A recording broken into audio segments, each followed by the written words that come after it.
Hey friends, welcome back to another video guys. So we were invited over to Nasi Exchange channel with Trina and Charles to discuss the topic prayer versus therapy. Yes, so it's a little bit lengthy, but I promise you that it's very interesting and you're gonna really like it.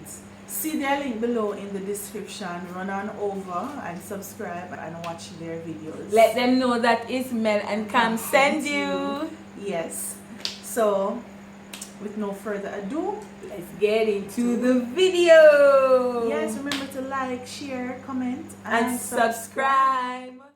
So, welcome to the Nasi Exchange. If you are a returning viewer, thank you. If you are new to the channel, welcome to the channel. This is Trina and Charles. And we have a special event today. We have Mel and Yes. Cam's World. They're gonna join us for a little chit chat on this kind of controversial topic. I don't know. We'll see. But we know the discussion gonna be spicy because Mel and Cam extra spicy. So make we do it. Rate, comment, subscribe, and we are going to get into this discussion. So, brother, what discussion about? What we are talking about? The topic for today is prayer versus therapy. Prayer versus therapy. And so we saw this post that Mel had on her page, and so we're like, this is an interesting topic, something that we can talk about, and we're just gonna do it. So we're gonna let Mel share the post because she's the one that found it out on the interwebs. So she's gonna tell us about it. Hi guys, so I was scrolling on Facebook and I saw one of my friends post something referring to prayer and how important it is, but how therapy is more important. So the post is, do we know how many persons in the church suffer from depression but is afraid to speak out because mental issues are demonized? And she went on to say, I have no doubt that spirits exist to attack the minds of the people and that they are rampant. I have no doubt that prayer works, but I know from experience that coupled with prayer, intense therapy is needed in some cases because we have to suppress a lot of issues in the name of Christianity instead of dealing with the issues at hand. For lack of knowledge, the people perish. We need to educate ourselves so we can be able to assist the hurting church. So I had this post and my friends saw it, of course, because I'm saying, yes, I totally agree. And therapy is very, very important. And you have some persons that agree, but you have those in the minority that lashed out at me. Like, didn't you always believe in prayer? And when did therapy become this number one thing? And my opinion is so different from that. In other words, I must say, when did we are trying to say therapy became a substitute for prayer, basically? Pretty much, yeah. So, okay. So basically, the issue is we have some people who are believers, Christians, who believe say you don't need to go to therapy. You don't. So mental illness is basically a spiritual thing. So all you need is your church or your pastor and maybe deliverance and some prayer, and you should be okay. That's pretty much what that boils down to. Yes. So I guess the question is, why? Like why is it that people will be of the belief that that's all you would need? Or like, you know what I mean?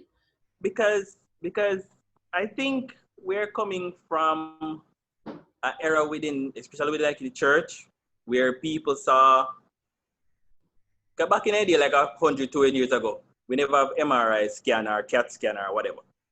So people would have see somebody talk to himself, I'd have feel say like a demons talk to him, like a spirits talk to him, or if somebody start just get up and start behave strange without no reason per se, the first thing I think is I must some form of external force. So spirit. So for me, I think that's where the demonization of mental illness come from just a lack of knowledge, really. You want a reason for why Mass Joe does start them out a garbage pan. Or he does get up one day and just hurt when he family member. Demons, he possessed. Have to be some evil spirit because Mass Joe was a good man up until that point. So I think for me, I think there's something here come from. So although knowledge has increased and we have learned so much through psychology and science and neuroscience, people still believe that all of that is irrelevant to the spirit. Okay. But I think so before we jump too far into this, maybe we have to talk about like what is mental illness. Yes, so So definition. we look up definition and me look upon this the American Psychiatric Association, right? So they must Mm-hmm. say mental illnesses are health condition involving changes in emotions, thinking or behavior, or a combination of those. Mental illness are associated with distress and or problems functioning social in your social life, in your work life, and like with family activities. That's what mental illness is. And we have different types. You know what I'm saying? Like I'm not gonna say we have like depression, anxiety, then we have like more like bipolar, schizophrenia. Like there's all different ranges of, mental illness. And I think a big part of it is because someone can have anxiety, but if that anxiety does not disrupt your functioning, that's when the problem comes in. So if you cannot function in work or school or just in your regular life because this anxiety is just overtaking you, then that's when like you have a problem and you need to seek some form of help. So my take on this topic is that um, I do believe, based on my Christian background, of course, that we accept that sickness is not of God. Okay, but I do believe that we face so many different mental illness, and the problem in the church is that persons are not knowledgeable. And yes, the church demonized some of these things. I think what happened is that if if an individual goes to church, right, Mhm. and they are prayed for because they're suffering from depression, there is no doubt that prayer will work. But what had caused that person to go in a state of depression? When you leave church, the issues are still there. It may be something from their past. For example, a rape victim is depressed because of something that happened 10, 15 years ago. You'll find that every now and again that trauma will affect that individual, and you're praying for that person over and over and over again. And they are not relieved. Yes, it's a spirit, but at the same time, there needs to be someone or that therapy that they need to do, that therapeutic session that they need to do that would help them to overcome this. So prayer works.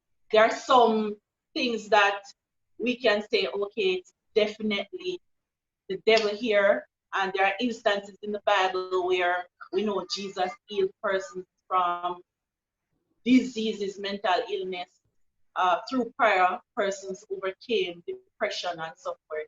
So we accept that, but I think that most times therapy is needed. There has So to be that controlled environment where you help that person to overcome. so okay. Me guess because when I said that a while ago, it remind me of something me hear about years ago. Church, when me used to go to church. This pastor guy spoke about in the concept of doors, where he's saying that if you pray for a person and you deliver them from a spirit, demon, whatever, if you do not close the door in which that spirit entered into the individual, even if you're in the church and you get rid of it through the prior session, whatever, once the person go back out in the real world, the door is not closed, so he just go come back in. So you go basically every, as I say, every couple months or whatever, you have to keep a prayer for the same person over and over again. So you're gonna get deliverance over and over again with something. Because it's that's how the way how we spin it to say, yo, the door have to close. So when me I get from Mel is this, it's like, yo, prayer work, yeah, cast out the devil, but if you don't close the door, which is the You trauma, have that spirit lingering. memory, the memory Mm-hmm. of the rape or the trauma you get from the rape, if you do not close that door or heal that trauma, closing the door, you go right, the spirit will come right back. Basically, that's it, right? Yeah, and that's why you have so many hurting persons in the church. And that is why you find that even when you think like the more mature individuals should be Mm-hmm. there to guide young people coming in, they're not able to because they're also hurt. They're going through depression that they're suppressing because they can't talk about it. Or if they do talk about it, well, Sister Mel, what I say? And then, so prayer Because works, but basically, where church basically says this. But we pray for you and pray for the healing, that's it. That is enough. yeah, So, and it's been suppressed, because we're afraid of being judged.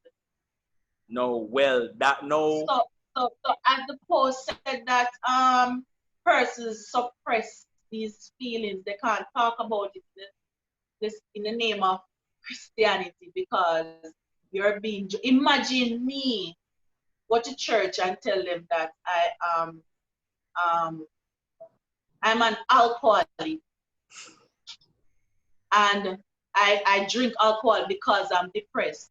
Being so active in church now, imagine if I should do that. but the reality, Individuals are gonna judge, and but so you find that persons like me will suppress and not speak about it. We put on this front like, oh, I'm strong, I'm over this, I can handle it. So all these broken persons come in, and you can't talk about your depression. You have anxiety issues. You have panic attack, and you can't talk about it because they're gonna say that's the devil. And if you pray Well, and go on fasting, but here's the it thing though. shall be done. So if you can't go in a church to deal with them thing there and talk about it and get support, then what's the purpose of going to church? Remember, we function by the way how we socialize. So we are socialized from being young that everything you go in prayer, right?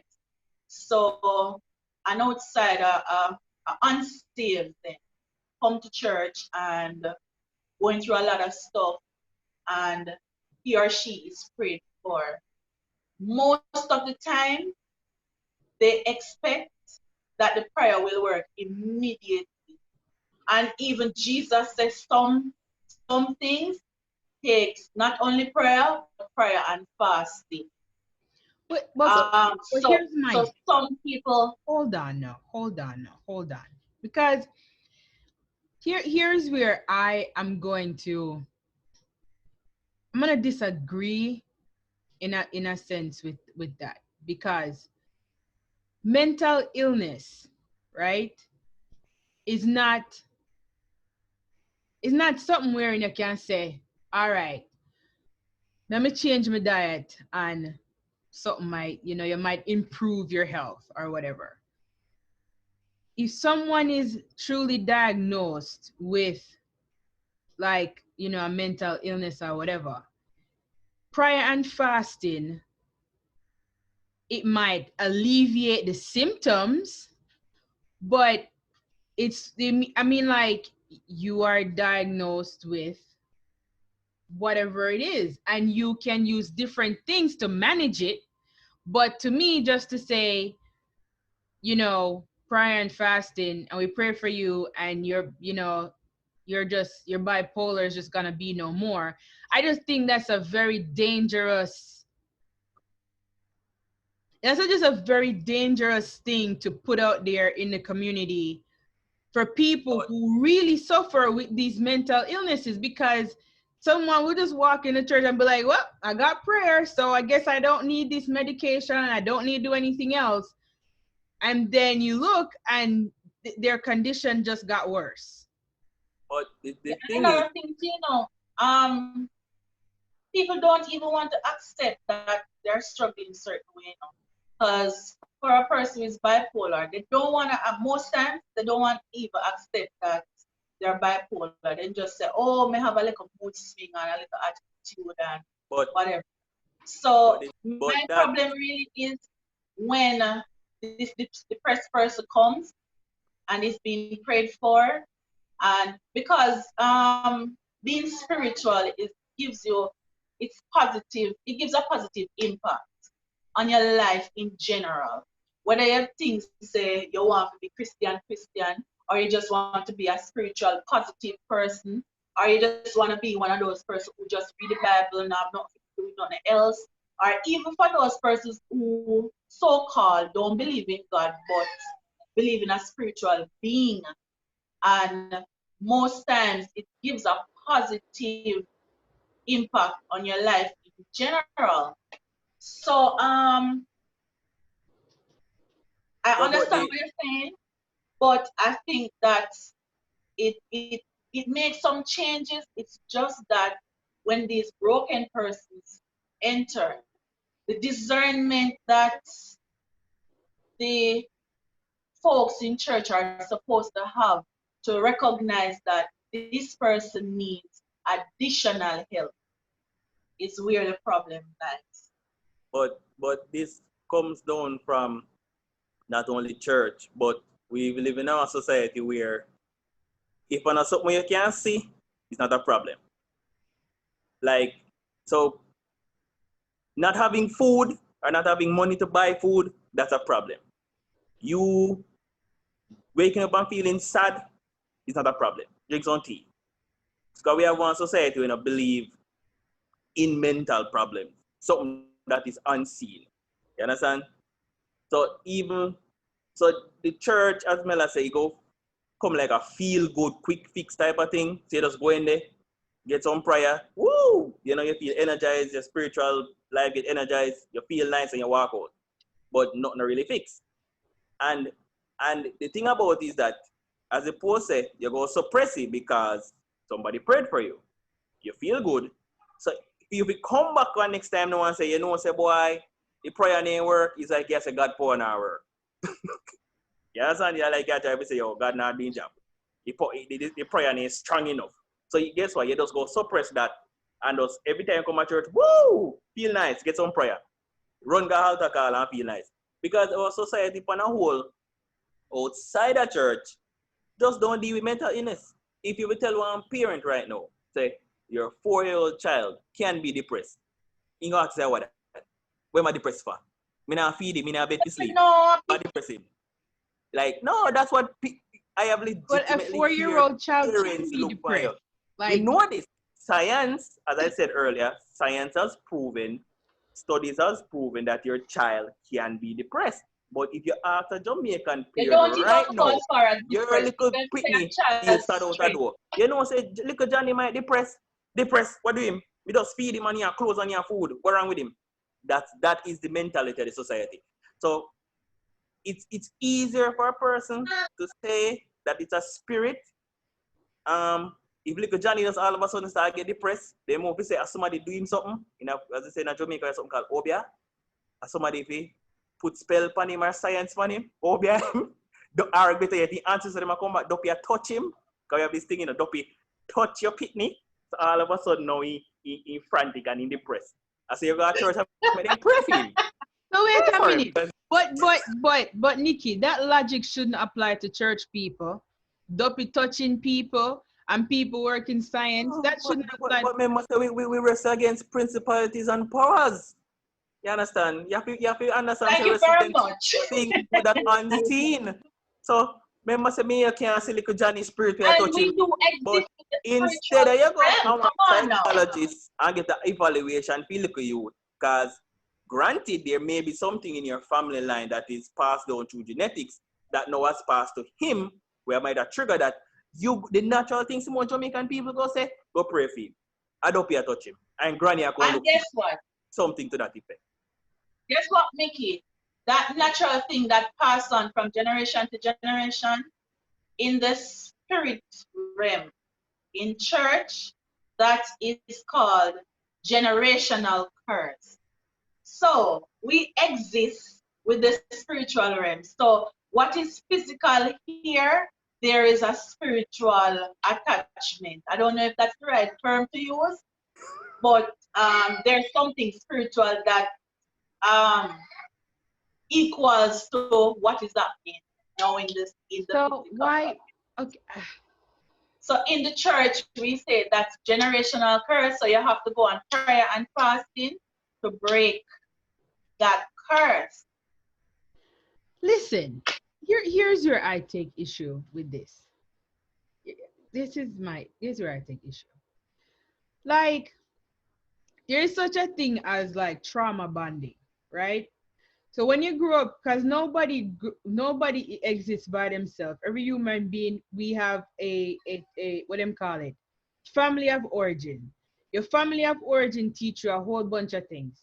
Them can teach you function or they can teach you dysfunction. If you grew up in your yard and the way all your people them resolve conflicts, if you just throw a big stone and just fight, that is how you learn to conflict. Grandma they fight daughter they fight. You know, everybody just one big brawl, and you're gonna think that is okay. So when you move from your family, you can't even move go on different country. Not gonna make a difference. When you get into it with your person, your pitney, a big stone you draw, you're mad to fight and tear down the whole place. So your family, I say your family of origin teach you certain things, and you're bonded with that. To me, and that's when me your generational curse, that's what I'm thinking of. You can break that, like you said, prayer and fasting, because you read, you get new information, you're like, no, this is not okay. Let me change and do something else. When it comes to somebody being like diagnosed with mental illness, I don't feel like that same approach can be taken, because you have a medical condition that needs to be treated. So I feel like if you're telling someone, if you're sitting in church and you are not, here's where I have the problem. I feel like when you're sitting in church, you don't get balanced information. You don't get, yes, pray and fast, yes, go to the doctor. I feel like it's completely one-sided. Like, listen, prayer and fasting, Jesus saves it all. Let us pray for you and Shambhala 2 times and now you're good. Or Shambhala 3 times, spin round 2 times and kick As a and turn Catholic, you over never say four Hail times. Mary. I Catholic say just, Hail Mary. I think it's doing a disservice to people when we don't say both, and or if we place more emphasis on one than the other.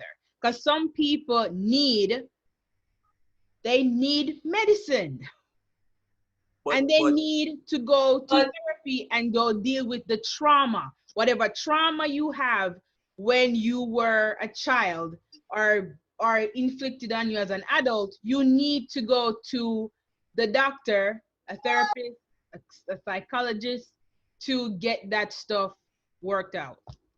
But remember also that there are persons in the church that don't believe that medication is a part of the healing process. So because they What is have a that part of the healing process?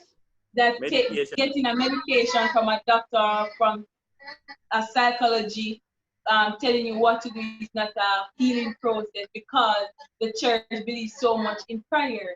And also we have to remember that healing comes from different ways. So therefore, we getting the medication can be the process that we need to take. So But we don't know. you have persons in the church that literally don't believe in medication at all. And for example, a person will see themselves going blind and they believe that, oh, I don't need a glasses to wear, or I don't need to go to the doctor. Check it out. So there are persons in the church that even this still remain that tradition is still coming back in it with the generational curse. Your parents never care about the past or what they should take care of their health or all of that. And you just say, oh, my mother never wear glasses, so I'm not going to wear none anyways. I believe Just that drink. prayer will work. Guess what? It's the same concept as just drink tea. Your Just belly like hurt you, people with drink tea. diabetes. Your head hurt you, drink tea. Everything wrong with you, drink some tea. And Yes. and it's all right. Put it this way: we have a society of quick fixes, right? Church is one of those things. Quick fix. But wrong word. When we really need to be said, we have a survival mentality. So we only look for what is necessary to survive.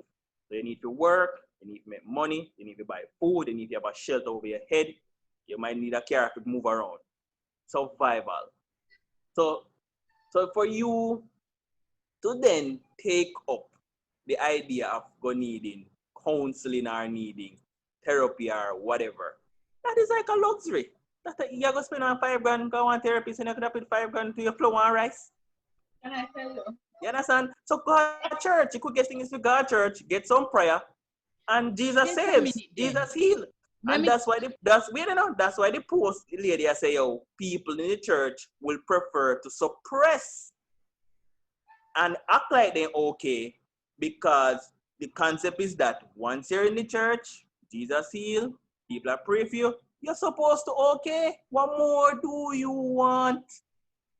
Demons attack you. If something else wrong, a demons attack you. If something else wrong with you, I the devil. But Because of you. I the devil. develop that stigma. Christians develop that stigma. You have young believers going into the church and hear that and even adopting it. You mean like this today, like in 2020? Yes. Young people, I believe them foolishness here. Okay. You have young people who are all right. All right.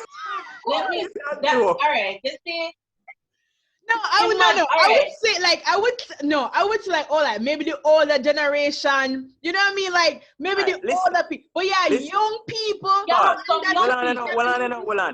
on. Sorry, let us tell one quick joke. I have a friend, you see,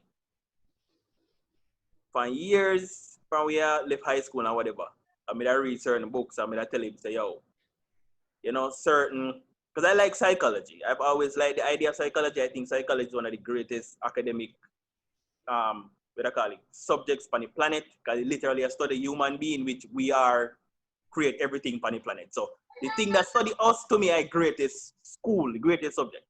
So me love psychology. So me has to read for a long time. And I remember saying to him, you know, like, me notice on something in behavior. I say, you know, say, you might X, Y, and Z. And the man look at me and say, why you try to say, me mad? Me I say, I must be mad because only mad people talk about shrink and talk about physical psychologists. You see me, I want to know garbage man. He was offended. Like, no joke, in vex, like, good offended. Because me tell him, say, yo, you know, say, yo, the way you think, you might need some counseling. You might go talk to some professional help. That's all. Me say to him, you know. And the man vex, good vex. Say me I say mad. And I'm going to a garbage bin. And me I disrespect him. So, and he's not a Christian. So I'm going to show you, say, imagine now that mentality in the culture. And then move that over to the church. Where Jesus speaks and heal. And you just need prayer. That's it. People go suppress and pretend like everything is all right. That go even make it worse. You go worse pretending in church to everything all right because you're in the era where supposed to everything is all right. But So that if is you have a but that's problem, a false. But that's such a false narrative. Not it because is. it's not It is because dangerous. you go Very now dangerous. and you say you're baptized and them dip you under water. When you come back up, physically you're still the same person when you was when you dip and you go under water. You come back up, you're just wet, and you're physically the same person. How does this change your depression or your anxiety or your whatever else that you have? It does not. It doesn't fix any of that. You don't do it. It doesn't. And So let me give you an example. And I'm going to use a sickness to carry it right back to the whole depression and everything. So, for example, somebody comes and say that they are diabetic and the devil is fighting their end. I'm putting it out there. It's not that I don't believe that the devil can do that, But whenever I hear it, I feel so annoyed. Reason being, all right, so you come with depression, with that being having diabetes. So you're diabetic and the devil fighting your health. So one day I asked someone, how do you eat? Like, what do you have to eat? And they said that they don't eat much because they don't have no appetite. So me being a social worker, I'm gonna start thinking about the person as a being. Why you don't have appetite? What do you think it caused that? You think it's something natural or it's just that like food? Then when they tell me what they eat, I'm like, okay, then. So how is your life at home? Where do you think your body get the nutrient from if you're not eating the right kind of food?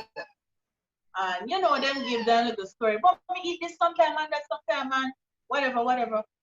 How is life at home? How are you managing socially? And it go on and go on until we realize it. This person is so stressed and they're becoming so depressed that they don't have appetite to eat properly. So they're not eat no food, and when they do eat, they not eat properly, and then bam, this sickness coming. Doctor tell me that diabetes, and you basically still contribute not eat diabetes. properly because you don't have no appetite, and you try sometime and it work. You go to church, then pray for you, feel good. You work it through maybe a week until church keep again, and then after a while, when nobody no member to pray for you. They must remember that the Bible also says faith without work is dead. So if you go to the church and they pray for you, what are you doing outside of church to help yourself come out of the situation? So this person never want to tell me. It's like she found it so weird and she felt uneasy to actually say, I'm going through this and I'm going through that. I never realized this affect this why me actually sick this we are. So it's not only just mental health, but mental health lead to a bunch of other All things. kind of health. All kind of issues of health. But And this we not really work. So we pray and the person feel healed. And what happened? Where is the health after prayer? But but this now will segue into one subtopic that I want to bring up is the church a good support system? Because here's the thing. If you pray for somebody, cool. Example, the person with diabetes. You pray for Sister Ann and her diabetes. Cool. Who now goes to Sister Ann or asks her and say, okay, Sister Ann, you got a doctor, didn't get no medication, where doctor tell us, what diet, it's equal the question answer, like, what diet you eat? Like, what are you doing to manage your diabetes other than just get this prayer every Sunday? What you do? The thing is, most churches don't do that. They pray for you, fasting, put hands of healing, and that's it. Them just lack of knowledge. Jesus, that's why I start all the things saying knowledge. Jesus was supposed to come down off a cross, touch Sister Ann, diabetes away, and Sister Ann good. Where is the follow-up to say, how your medication go, how your diet go. If it's a case that the person cannot eat right because they're financially unable, who knows? Okay, let us run a tide or whatever. Get some Yeah. money, get sister and some groceries so she can now eat right. Where is that support system? The problem is the church. Most churches don't have that. Yeah, most Most churches don't have churches support don't system. have a But not support I system remember you where have some you pastors help who someone manipulate people. beyond prayer. You have some pastors who manipulate people, so they always want to be coming back. You have yeah, pastors who They charge for you don't to fix the see them problem. pray for them. yeah. So they'll always have you coming back. So even if they say you have a mental illness and they can help, some of them like will literally always tell us say it's the devil Mm-hmm. and And your not neighbor help down your because they road, want how to over you? coming back. Yep. Mhm. And then we You're tell us your right, neighbor down because your road. that's a part of the problem. Like we have I think we have a couple of things. We have one, the people in general, they're not educated. And then we have our, like, culturally, we have it where our belief system, Christianity, I don't know where we get some of the things that we believe in now. I don't know, me not really understand like where we get them something from. Where we know we are even like people under 30. Like you go to church and you sit down and somebody I tell us say, oh, your mental illness is just, you don't need, like, why would I even sit in a church and even take that advice? Like, why, if you pray for me 3 times, right? I'm still Wait, depressed. wait, Why would wait, I continue to have you pray for me? Like, why wouldn't I wait. say, you know what, I'm gonna try something different? Like, maybe I should go to therapy, right?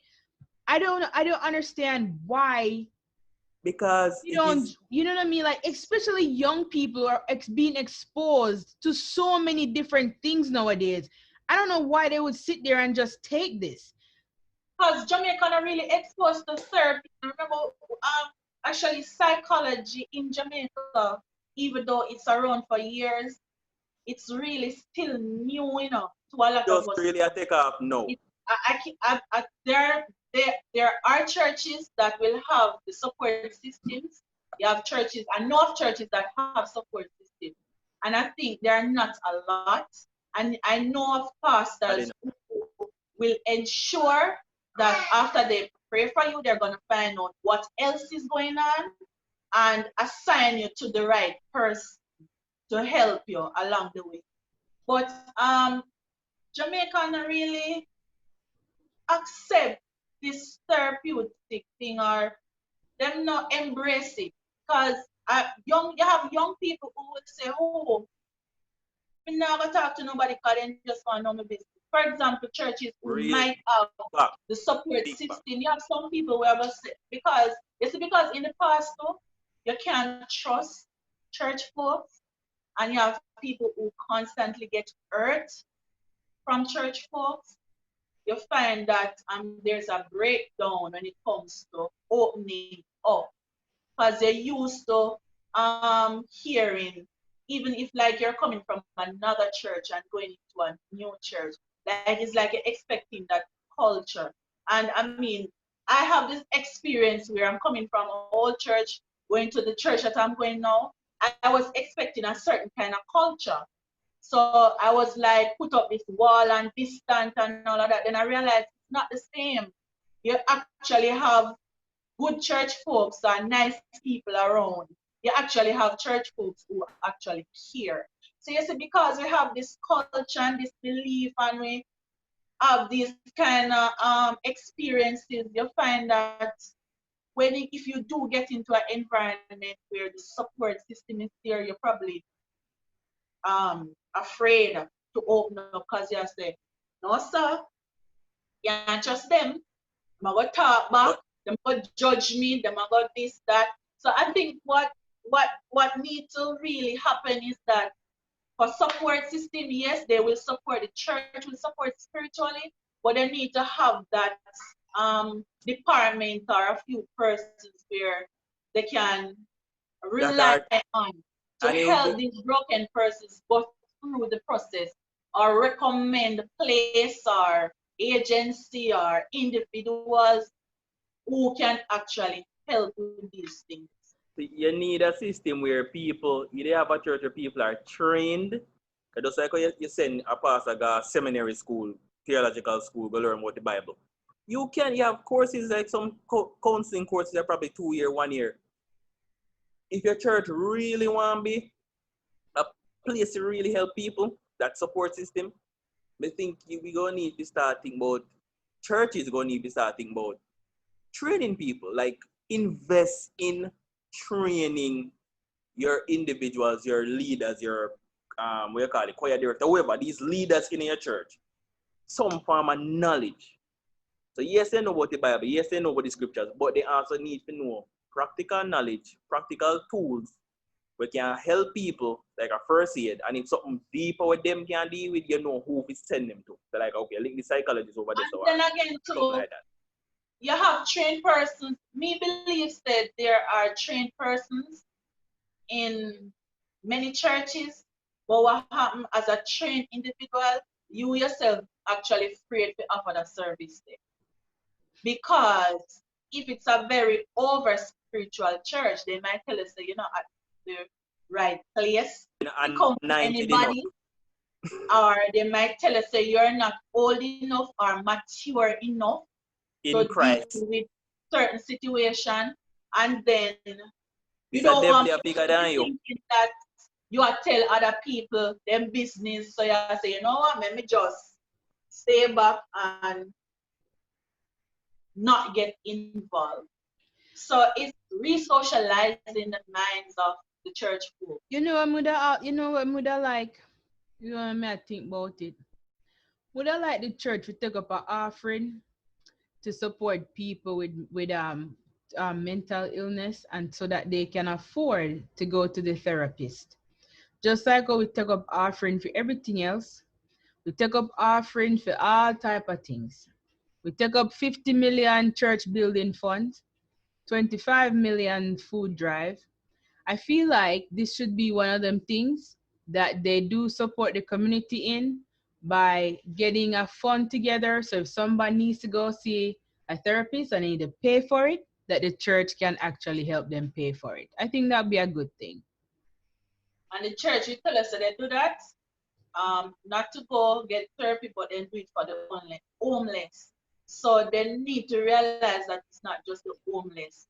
The very best friend beside them is going through some level of mental illness. But that is why we tell you again from earlier, it's about survival. We have a culture of survival. You see, you go think about building a house for the homeless, because that's a physical thing you can't see. That is a physical problem we can fix. Build a house. How can you see depression? You can't see depression, you know. Depression is behavioral. And somebody will tell us, yo, I don't saw Tom stay. Forget about him. Tom good. But So homelessness, somebody not having food, those are physical things you can see. But mental illness is something from the mind, it's intangible and something you can't see. So we have one culture, so yo, if you can't see it, not a problem.